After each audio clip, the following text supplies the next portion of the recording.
In the 1940s and 50s, John Stapp rode on a sled when there was no snow, but lots of water. After each short journey, he would go home in one of two vehicles. What were they, and why did he often dress in the dark? So one more time. In the 1940s and 50s, John Stapp rode on a sled when there was no snow, but lots of water. After each short journey, he would go home in one of two vehicles. What were they, and why did he often dress in the dark? You can't just... And how many toes did he have? And what was his cat's name? Every single question in this question makes sense. I promise you. I weirdly had heard of John Stapp. Everything in here makes sense, I promise. Okay. All right, so dressing in the dark. Do we think that he is making a deliberate choice for this, or is it just really late at night / really early morning? Where are we vibing? Oh, is it like he races the sun on a sled, and so he has to be dressed in the dark? Because he's got to be wearing clothes when he races the sun. I think he is otherwise known as Helios, and he's carrying the sun. Oh, is this Helios and he's carrying the sun? Yeah. Okay. Let's list out our facts outside of the question. I know it's early, but I feel like I just need to. That'd be great. There's a man named John.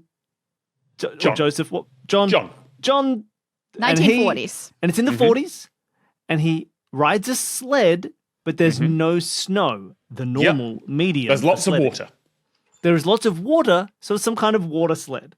Mm-hmm. He rides a water sled, but then he goes home in one of two different vehicles. Yes. Either an ambulance or Glory.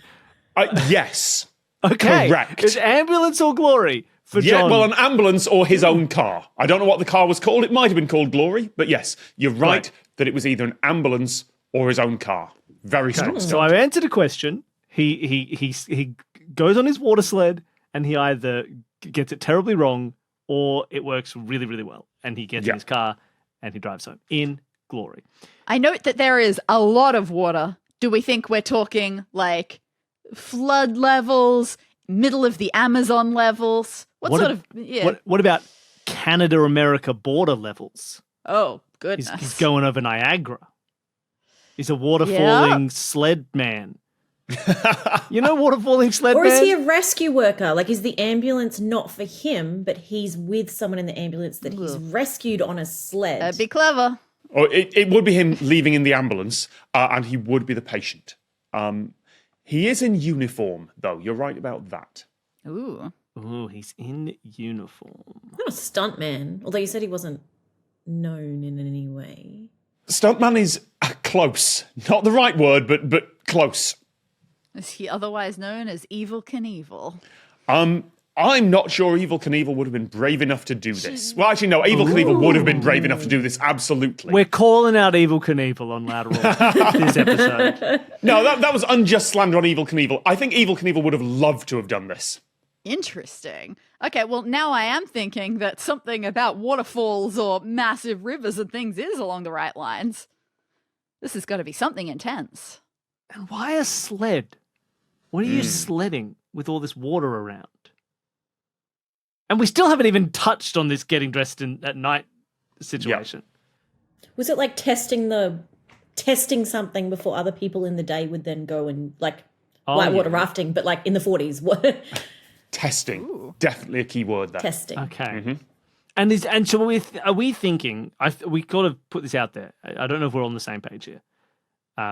Are we thinking it's like literally he dressed at night because whatever this job is, it is imperative that it starts before sunrise or with sunrise or something? Yeah, it was in the dark rather than specifically at night. Yeah. But at night definitely feels like it makes sense. It's not a secret identity type of situation. No. Nobody could know the water sled man. I mean, you keep saying water sled. Was he testing water slides? That doesn't feel that crazy. No, not. Remember, he's in uniform. Oh, yes. He's in. So is it a military operation? Yes. Is it about like a safety thing of like water versus ice and checking if the ice has melted? Safety. Again, you're picking up on some good keywords here, Sarah. Safety, definitely. Is he like simulating something? Yeah. You know, he's like, this is how we're going to land on the beach I was at Normandy. thinking, was he ejecting from things or something? Oh, Dani, you're very close with that. Is this space race stuff instead of military? If we're going into the 50s. It's not space race, but again, it's that sort of thing. Certainly, you're sort of in the wrong direction. He's on a sled, remember? He's on a sled. He was making sure that different locations are safe for Santa. It's Santa testing. Submarines. Submarine ejections. Boats. You're getting all the right words here. Like, it's not ejection, but it's that kind of force that's happening here. I was thinking submarines at one point, but I don't know anything about submarines and how they work. Not that much water.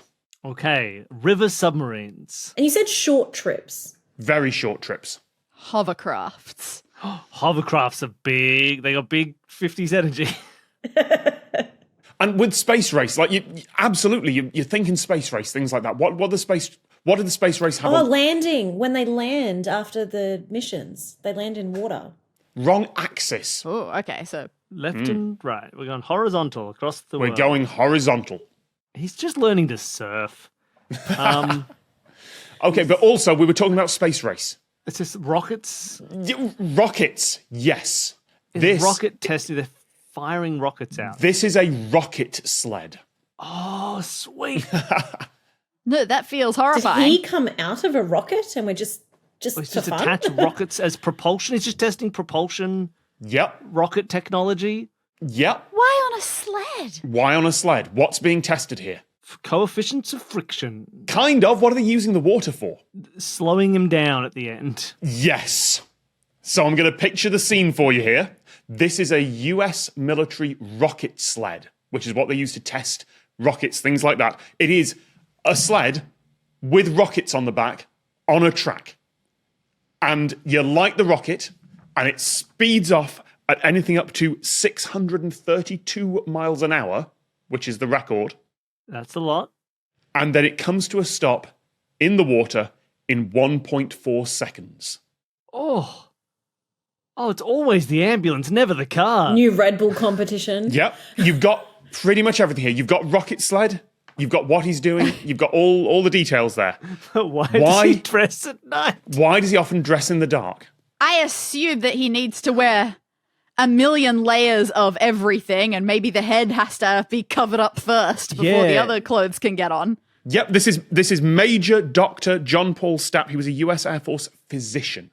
Is this like, nighttime, pirates with their patch where they adjust, they use one patch to stay adjusted to the dark on that side? Does he just live in the dark and not come out to the sun? I don't know. Was it just like his face protection had to be so hefty that you normally couldn't see through it, but if he acclimatized himself to it, he could? He's thinking a bit more longer term than that. Whoa. All right, so he was thinking long term about this.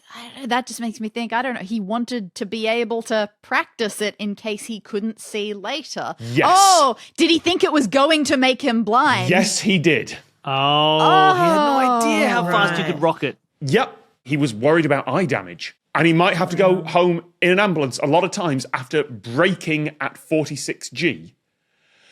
So he was getting dressed in the dark in case he had to do that in future.